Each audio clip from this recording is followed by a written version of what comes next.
Qué bueno que está de regreso con nosotros en este su programa Sucesos Multimedia, querida teleaudiencia.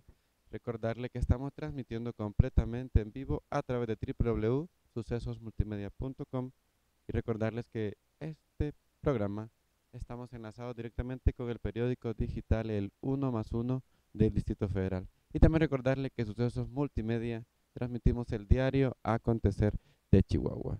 Y estamos aquí con el licenciado Humberto Chávez Meléndez, quien es el coordinador de la Unidad Especializada de Investigación de Delitos Patrimoniales de la Fiscalía del Estado, ¿verdad? Licenciado, muy buenas tardes. Buenas tardes. Pues estamos aquí y ponga mucha atención usted, querida teleaudiencia, porque el tema que vamos a tratar hoy es de vital importancia, algo que ha tenido trascendencia y que va en aumento en nuestro estado, Chihuahua, y vamos a hablar del delito de extorsión y sus modalidades. Importante, la primera pregunta para usted, que nos defina el término extorsión. Bueno, extorsión es un término que viene de la palabra francesa chantage. Por primera vez se introduce como delito en México después de la invasión francesa del siglo antepasado y originalmente como delito implicaba el cobrar una cantidad de dinero o pedirle a la víctima que dejara de hacer algo a cambio de no lastimar su honor o no lastimar su honorabilidad. ¿Sí? Con el tiempo vino cambiando, es un delito que legislativamente es joven, se empieza a legislar en 1984 a nivel federal y realmente no era un delito que tuviera relevancia o que tuviera trascendencia. Todo el mundo enfocaba la extorsión pues cuando alguna autoridad pedía alguna cantidad de dinero a cambio de que no hiciera su función, que después se fue convirtiendo en un delito de otra naturaleza. A partir del 2005 es cuando empieza a tener una relevancia social este delito. ¿Por qué? Porque primero nace el fraude telefónico con el boletazo, donde la gente le decían que se había ganado un premio y que para obtener ese premio tenía que pagar un seguro o tenía que pagar ciertos gastos que no incluían la entrega del vehículo y a través de ese medio obtenían un lucro indebido. Cuando se publicita esta forma de operar, el delito va mutando a otra forma de fraude también telefónico, que era el fraude cuando le decían a una persona que venía un familiar de visita del extranjero y que estaba detenido por alguna autoridad, pues en la aduana o porque quería pasar alguna cuestión de contrabando y se le pidió una cantidad de dinero como soborno.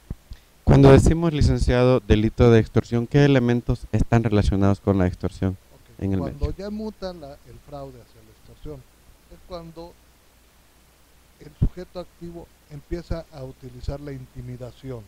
Ya no utiliza el engaño como un medio comisivo del delito, sino la violencia o la intimidación. Es el principal elemento. Y como segundo elemento, la obtención de un lucro indebido. Entonces esa intimidación era de la siguiente manera. Si tú no me pagas una determinada cantidad, te puedo causar un daño, te voy a matar o te voy a secuestrar o en fin, te voy a causar un perjuicio en tus bienes. Hablar de extorsión necesariamente está relacionada a la intimidación. Yo creo que ese es el propósito, ¿no? Me da miedo, me da temor y por eso voy a actuar. Sí, de hecho Sí. es la herramienta que utiliza el extorsionador.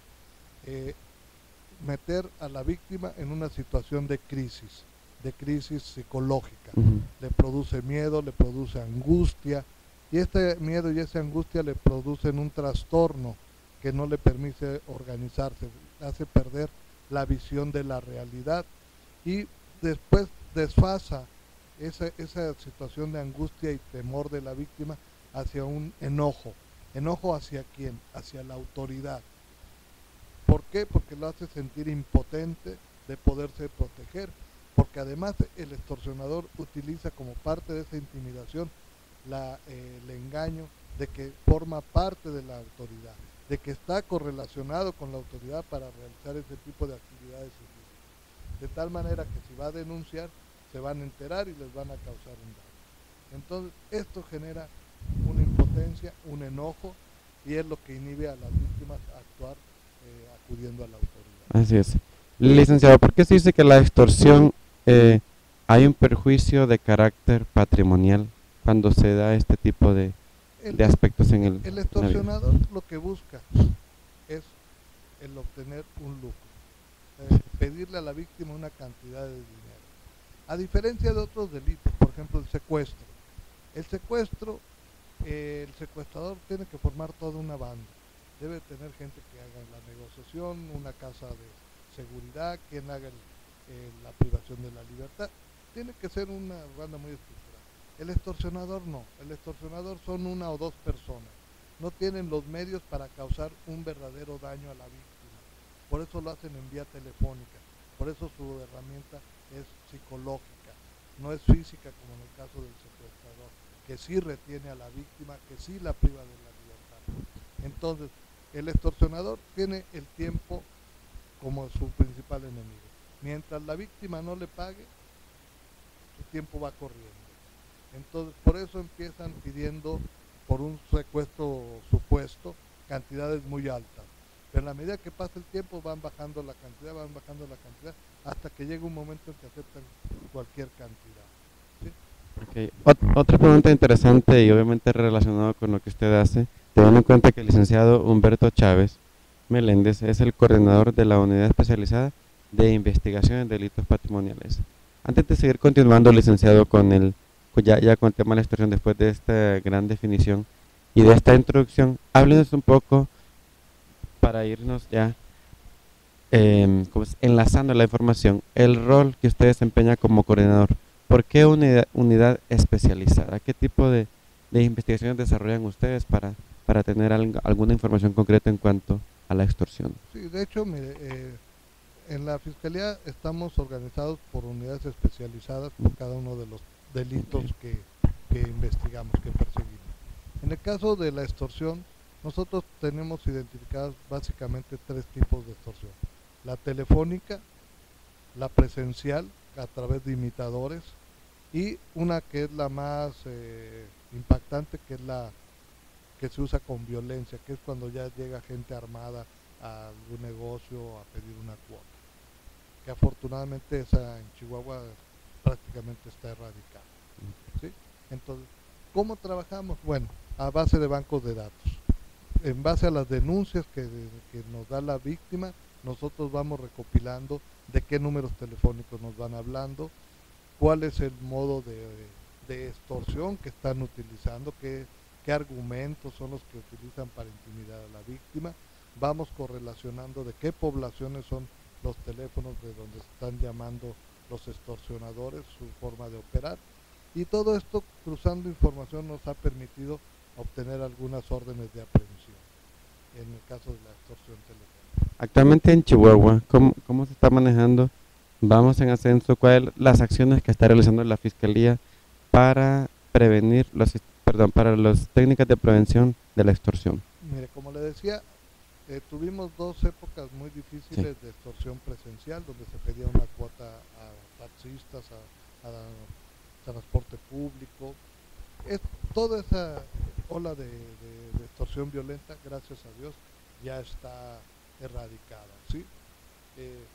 Si hay alguna persona que todavía esté recibiendo este tipo de amenazas, lo invitamos a que vaya y denuncie. Tenemos la de los imitadores. Los imitadores son gente cercana a la víctima, algún ex trabajador, un conocido, un pariente, que le llamamos imitadores porque no tienen la capacidad de hacer la extorsión en vía psicológica, sino que mandan una carta, una cartulina. De esos, pues sí tenemos esporádicamente casos, ¿sí? Aunque de los que hemos investigado podemos decir que hemos detenido a un 90% de la gente que ha intentado hacer este tipo de extorsión. ¿Por qué? Porque piden una cantidad de dinero en un lugar público, cercano, que ellos conocen, que es de su seguridad. O sea, son gente que no tienen realmente, no son profesionales, por así decirlo. Y lo que sí es persistente es la extorsión telefónica. Tiene sus épocas. Por ejemplo, en diciembre, que es cuando vienen los aguinaldos, en mayo, junio, que es cuando la gente recibe su prima vacacional,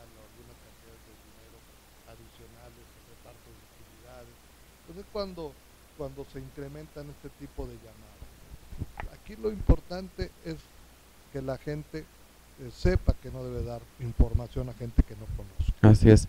Licenciado, con el permiso suyo vamos a hacernos un corte, no se despegue porque vamos a seguir platicando de algunos temas relacionados, algunas prevenciones que nosotros como sociedad civil debemos tomar, teniendo en cuenta que la extorsión telefónica, perdón, es indudablemente con la que más frecuencia pasa.